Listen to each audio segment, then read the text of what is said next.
As we do fire mitigation work around the property, I always try to cut as much of it as reasonably possible into firewood. That way we can use what would otherwise be a waste product to heat the house next winter.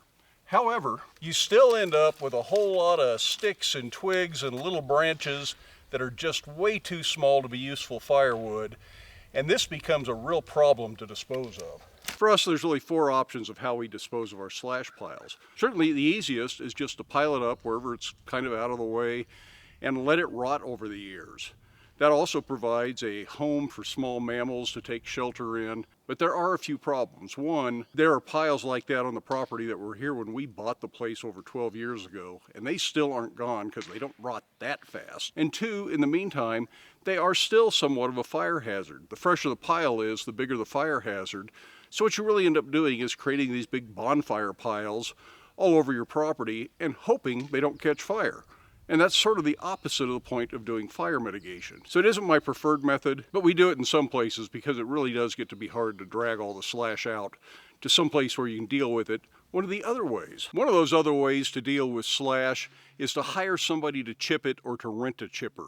We owned a little chipper for a while, but it was nowhere near big enough to do the size of branches that you get sometimes when you're dealing with slash, and way too slow to deal with the volume of slash that it can create. So we could spend our time driving to town, rent a chipper, drive it back out, chip a day or two's worth of slash, then drive the chipper back in, drive back home again. Takes a lot of time, costs a fair amount of money. You got to run a big diesel chipper while you're doing it. It's loud, it's noisy, it stinks. Not really my preferred method, but you do get the advantage of the chips that you can use to mulch your garden. So sometimes we will hire a local guy that has a chipper. Problem is, he is so busy, it's kind of hard to get him to actually come out. But there are times that's the best option for us. Another option would be hauling it all to the landfill. That means loading up the pickup truck, driving into the landfill, paying the price to get into the landfill, which is $25 if it's level with the bed. And if it's a big heap like you would with slash, it's more than that. Then you got to unload it, drive home, get another load, and do that over and over. To dispose of the slash that we could create in a single weekend, we would spend a full day driving back and forth to the landfill, probably use up 2 tanks of gas in the truck.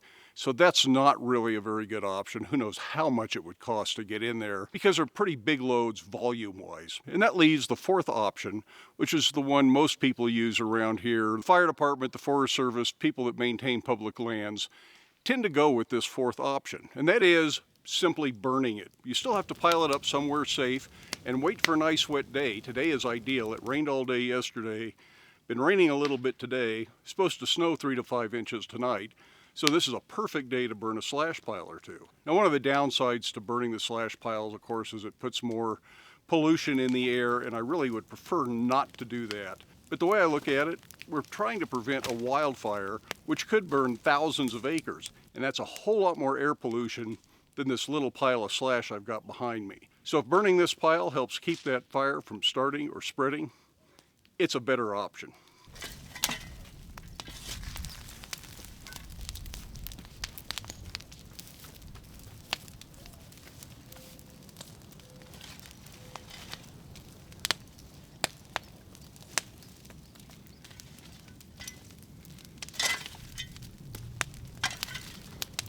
Now, a lot of what you see coming off of a slash pile like this is really steam. Like I say, it rained all day yesterday lightly, so this was pretty wet here, kind of hard to even get to start and burn today. So I don't think that this is all smoke going up into the atmosphere. It really isn't.